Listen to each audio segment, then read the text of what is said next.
Hey, what's up? It's DeHuff. It's another episode of DeHuff Uncensored. Thank you so much for popping on. I really, really appreciate it. Don't forget, hit that subscribe button right now. Wherever you're listening, just hit that subscribe button. And then if you want to watch me, I suggest you do. You never know what's going to happen. I'm not X-rated. But hey, if you want to watch me on YouTube, just go to YouTube, search DeHuff Uncensored, and then you'll be good to go. And then hit that subscribe button. Again, today's podcast is presented to you by Superbook Sports, Total Beverage in Westminster and Thornton, as well as Blake Street Tavern. A lot of great headlines to get to you today.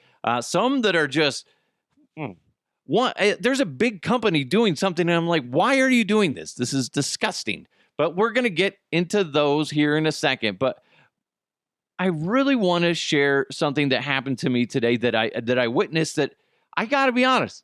I haven't seen this ever in my life. And it's jaw-dropping. It's awesome. And it just makes me realize I got in the wrong freaking industries. Leadership. My father-in-law is retiring from North Metro Fire here in the great state of Colorado after over 40 years. Over 40 years in one job.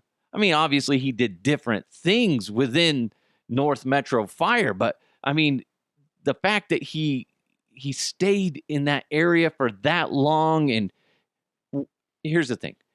My father-in-law, an amazing person, but what I took away from this moment is how great of a leader he is and was. So I say was because he's retired now. So now he doesn't have to lead these individuals anymore. But so my father-in-law, Tim Hanlon, was a battalion chief for North Metro Fire. As the main chief, I don't know, I guess he's just chief. Chief is talking, and he's just like almost getting emotional. And he's talking about how the great leadership, how everybody loved to work with him, even when he was essentially only like 2 years into his career. People loved it when Tim was on staff because they knew he was such a great leader and he was such a great worker, and he was just always pushing himself to learn more and just be the best that he could be. And it was great. And then to see, and I saw this a little bit prior to this retirement ceremony, the amount of respect that people have for him, and just like it's just jaw-dropping. You don't see that in the radio industry. You don't. The only thing you see in the radio and media industry is a lot of jerking of people off because you're hoping that somehow, some way, that's going to get you further in your career. You don't see that. I don't see that at all in this type of environment. I'm sure it happens in some sense. But the amount of respect that I see pouring out of people when he would walk by, this is prior to this as well. Hey, Chief, they straighten their backs. Chief, hey, Chief, you got it, Chief. Blah, blah, blah. Anything, everything, pure respect. And I told my son, and because I was like, you see how everybody's treating Pappy this way, because that's what they call him, Pappy. You see how they're treating him, how they're all so respectful, and they're just like so in awe of him, and just how much how much they're respecting him. That's based on how Pappy works and how he treats other people. Okay? Pappy is a great leader. If you want to be a great leader, you need to take note. Sure shit ain't coming for me. Fuck, man. But it was really neat to see. Really neat to see. All the men and women out there in the fire department that were able to show up. I mean, a lot of them fighting back the tears.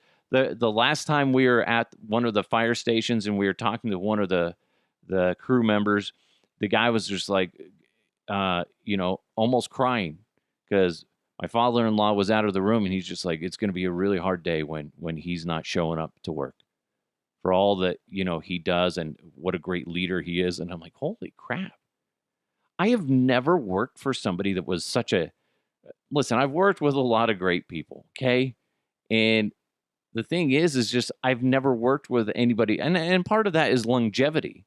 A lot of times, like when I would work in either restaurants or in the radio industry, managers don't last that long. They're always on the move. They're always getting fired or on the move in some fashion. So I guess I've never experienced it because I've never worked with anybody that long, and it was beautiful to see. It was really cool to see, and they loved him, and he loves them back, and it was really really neat. And I'm just happy for my father-in-law that he's gets to move on. The next chapter in his life is retirement, and hopefully he gets to go travel the world and see some cool things because. He worked his ass off and he deserves to relax. So, but again, it was one of those things. It was neat to see leadership and just how much respect he commanded when he walks into a room. And it wasn't based out of fear. It was out of pure leadership. Calmness was one of the things that the chief was talking about when he explained, why he was such a great leader is like, he would handle situations with intelligence and calmness, or however he worded it. And it was just like, yeah, that's what you need from a. You don't need a leader just constantly freaking out. Be like, I don't know, go over there, go over here. I don't know. That's a bad leader.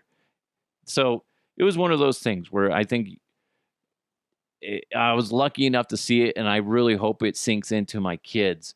When they reflect back on how everybody was around him. So it was really cool. I tip my cap to Tim, a great inspiration, an extremely hard worker. And now hopefully he can just continue fishing more, ski more, because he loves Colorado and he takes full advantage of the state of Colorado by fishing and obviously skiing in the wintertime. So anyway, so thank you, Tim. Congratulations. North Metro lost a great one, but the good thing is you left your imprint on North Metro and so many men and women that are, taking care of the cities in the North Metro area of Colorado. All right. Anyway, let's move on to some headlines. This is an interesting one. I forgot about this unwritten rule. But there's a lot of unwritten rules in sports. Well, obviously, not the Denver Broncos. The Colorado Avalanche won the Stanley Cup. Very cool. And what ends up happening is like a few days after, you'll see more and more pictures from media members and whatever surrounding the cup. Well, Mike Chambers of the Denver Post was taking some heat because I want to say like a day after the Avs won the cup, he posted on his Twitter account him receiving the cup from Gabriel Landeskog of the Colorado Avalanche, and Gabe hands it to Mike Chambers. Mike Chambers has a cigar in his mouth, and he hoists the cup over his head. I mean, what a moment. What a moment. And somebody takes a picture, obviously, and it's just one of those things where it's just like Mike has been covering the Avalanche for so long, and if somebody hands you the Stanley Cup, why not hoist it over your head, especially when there's a camera there? Because that shit's getting blown up and putting in my freaking living room, so everybody that walks into the house, they're like, ow, how about that? You saw the Stanley Cup. Oh, you held it. Oh, and you put it over your head. And then that's a talking piece, and people are like, that's amazing. Good for you. Congratulations. Blah, blah, blah, blah, blah, blah. Well, here's the problem with what Mike Chambers did, according to a lot of people. It's the unwritten rule. You do not hoist that. You can touch it. With caution, you should touch it because, like I said, you might need a shot of penicillin afterwards. But hey, that's fine.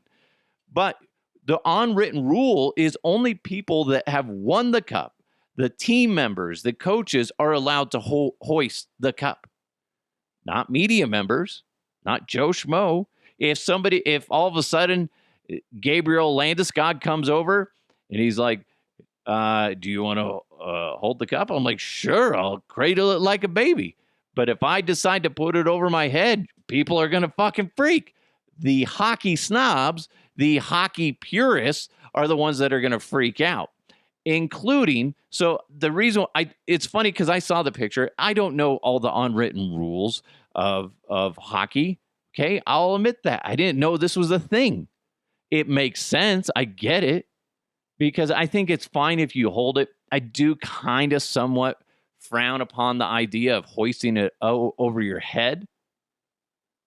Well, as I'm seeing people rip Mike Chambers on social media, there's a few people constantly referring back to the people over at 104.3 The Fan, the place I used to work at. So I send a text to James Merilatt, who works at denverfan.com, which is 104.3 The Fan's website. And I say, James, are you the one that is bagging on Mike Chambers for hoisting the cup? Whatever. And he's, I sure am. Which I had an idea. I had a feeling it was him because he's the guy that knows all these unwritten rules. He knows a lot of shit. And I got to be honest, real quick, before we get into what James told me, a lot of the people that were bagging on Mike Chambers are journalists, fellow journalists. And I'm like, part of me is just like, are you just fucking jealous? I mean, or are you just old and you're just stuck in your ways and realize, shit, man, it doesn't fucking really mean anything if you hoist the cup. So I'm just curious. I thought it was very interesting when you start clicking on the profiles of all these people that are saying nasty, mean things about Mike Chambers of the Denver Post. And I'm just like, it says journalist. And then all of a sudden, next profile, journalist. And you're like, dude, come on. There was some hockey fans out there that were just saying the same thing. But here's what James said after I was just like, dude, listen, I just want you to know, I'm paraphrasing what I said, but I was just like, I disagree with what you said, but I do respect the fact that you have, essentially the balls to come out and say your thoughts and your ideas on things. And I appreciate that. And you're not just going towards the I don't remember how I said it, you're not trying to alter your opinions based on what's good content. You're just saying your truth. And I appreciate that. I like that. So James responded to my text and says, sounds good. I love the debate. These kinds of topics are perfect. There are two legit sides to the argument. I can see where the people who are wrong are coming from. Ha! I was like, that's funny. That's funny. Because he thinks you're wrong, and anybody that hoists the cup over their head is wrong. But here's the thing. Did Mike Chambers kill anybody? No. Did he hurt anybody? No. What's the long-term effects of this? Do the Avs get penalized for this? No. They don't. Nothing fucking happens. If he holds it over his head, nothing happens. If he doesn't even fucking touch it, guess what? Nothing fucking happens. Shut up. Quit being a bunch of pussies about it. Sorry, James. Quit being a pussy about it. Don't be a pussy. That's it. It's not that big of a fucking deal. Don't act like it is. And I guess a lot of people are saying that he was spouting off along with some other individuals on the fan about it and just getting all mad. It's not that big of a fucking deal, guys. It's not. Who gives a shit? Did he hurt anybody? Are the Avs going to lose draft picks? Are the Avs, going to, all of a sudden lose points come next season? No. Nothing. Just stop. Stop. No harm, no foul. And guess what? Gabriel Landeskog gave him the fucking cup. I bet Gabe doesn't even give a shit that he hoisted it over his head. Now, that being said, what if Gabe did? And he's just like, are you fucking serious? Do you know what the fuck you just did? No. You don't do that, Mac. No, I don't think that happened. It's a little ridiculous. I think it's, in a sense, it's kind of fake rage, but I say some of it is fake rage. James, talking to James, like, that's what he truly believes. You just don't do it. You just don't break that rule, that unwritten rule. And I kind of get it, but it's just like, do you need to lose sleep over it? Do you need to raise your blood pressure over it? No, come on. That's just a silly little rule, unwritten rule that probably some nerd made up, and not that actual hockey players or anybody involved in actually playing a physical game came up with. All the nerds are like, you better not raise it over your head. You're going to get bad luck for 5 years. Like, oh, okay. Well, oh, man, the hockey nerd said that's what's going to happen. Oh, you don't want to mess with that. You know what I'm talking about? That was kind of a crappy Canadian accent. I got to be honest. It was kind of like Cheech and Chong meets Canadian. I don't know, man. I'm really high. Okay. What are we talking about? Who wants to drink some maple syrup, man? Anyway. Hey, did you know the Stanley Cup is the oldest trophy competed for by professional athletes in North America? It's also the only trophy in major sports that is not reproduced each year. Ooh, that does make it so much more special. I pulled this from the Avalanche. They tweeted this out. The current Stanley Cup is made of silver and nickel alloy and is 35.24 inches tall and weighs 34.5 pounds. 52 names get to be on the cup from each winning organization. Overall, there are over 2,300 names on the cup, and it's consistently changing. When the rings become full, the oldest band is removed and preserved in Lord Stanley's vault at the Great Esso Hall in the Hockey Hall of Fame. The winning team holds the trophy for 1 year, and each person is given 24 hours with the cup. I think that's pretty cool. Very interesting. So if you get a chance to see the cup, I didn't get a chance to see the cup, but if you get a chance to see the cup, take your picture with it, because that is the most iconic trophy in sports. I said, it was funny because I texted my buddy Vic Lombardi over at Altitude Radio. And I know he was doing something over at Ball Arena, and the cup was going to be there. So I sent him a text during his show, and right before Jared Bednar popped on their show. And I said, hey, can you take a picture of the trophy and just hold up a sign saying Scott made me take this picture or something like that? I was like, I'm not going to be able to see it. There's just no way. I'm with the things that I have going on at home. I don't see it happening. And he's like, okay. So he sends me a picture. If you go to my Facebook page, or you go to my Instagram, or you go to my Twitter account, I have the pictures up there from Vic. It's Vic Lombardi with a sign that he wrote, Scott made me take this picture or made me do this. And he's in front of the Stanley Cup. But for some fucking reason, Vic's just like, I have fake teeth. I have fake hillbilly teeth. Let me put those in my mouth. And that's what Vic does. Classic Vic. Vic is one of the funniest, most talented individuals I have ever had the opportunity to work with. And the fact that he took that picture with all that's going on with him, I thought that was neat and really appreciated. So thank you, Vic Lombardi. You're an amazing talent, but an even better friend.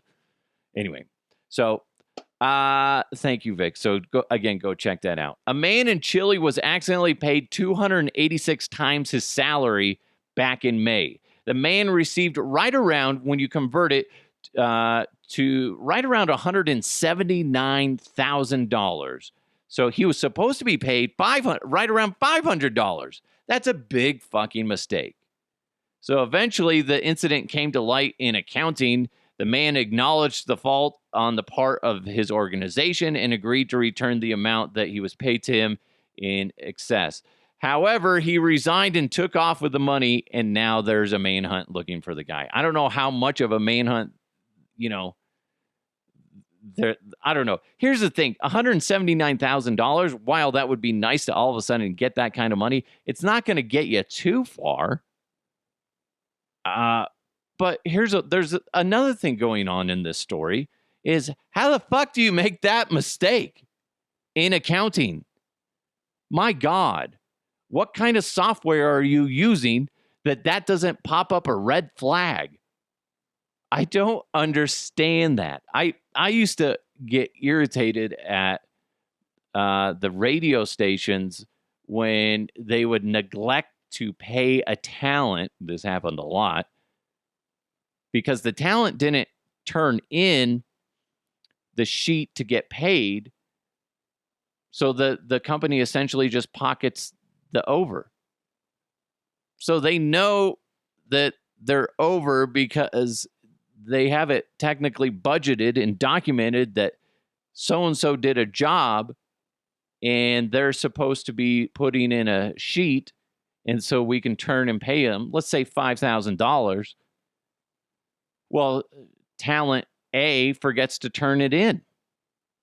And then they look at their numbers and they're like, hey, we're $5,000 over. They investigate that shit. Well, so-and-so didn't turn in their talent forms, so guess they're not getting paid. They see that shit. How do you or you just suck at your job? That's just insane to me. That's just crazy how do you pay somebody 286 times their normal salary? And listen, that's happened to me. I've got paid, twice the amount that I'm supposed to get. And then I immediately asked my wife, I was like, do I keep it? And she's just like, as much as I'd like you to keep it, we do need to go and tell them, hey, you guys made a mistake. Because eventually they can just ask for it back and whatnot. And to be honest, it wasn't like that much money. This guy's going to run out of this money very quickly. Unless he's old, and then it's just like, fuck it, man, just run with it. Go to another country. I don't know, but I just think it's a little, it's not worth getting in trouble for. But unless you're old, and then you're just like, fuck it, man. I was getting paid $500. Instead, I'm getting paid $179,000. Yeah, fuck it. I'll go on the run the rest of my life. I guess good for him, but fuck, it's kind of an interest. Would you do that? I don't know. If it was like a couple $1 million, yeah. This day and age, though, and living in the United States, I just don't feel, I don't break the law, guys. I just don't. I don't believe in it. I would turn myself in immediately and be like, I did it. I stole the candy bar. I was supposed, here's $1.25. I can't do that. Hey, summer is here, and there's no better time to make your first bet with Superbook Sports. Along with its usual vast betting menu, Superbook already has a lineup for every pro football game this fall. Plus, when you make your first deposit on the Superbook app or sign up at superbook.com, they're going to match 100% of your money up to $500. That's awesome. It's never too early to start thinking about football at Superbook Sports, so place your bet and start winning today. Visit superbook.com for terms and conditions. If you got a gambling problem, call 1-800-522-4700. This is how you know you have too much money, okay? It is. And when I saw this story, I thought, this is fake. Is this done by The Onion? Because, there's that parody news account, The Onion, that makes up fake storylines. This seemed like it was a thing. Apparently, rich people are getting surgery to make sure they can make a 90-mile drive without going to the bathroom as much. I thought that was a joke. I did. Are you kidding me? So, reading from the storyline, they often face a problem where there are little places to stop and relieve yourself on the 90-mile drive, which can take hours in traffic because they're going to the Hamptons, We live in New York and we want to go to the Hamptons and have a nice, relaxing evening. But the problem is, I have to urinate too much. So let's get a fucking procedure to to fix that.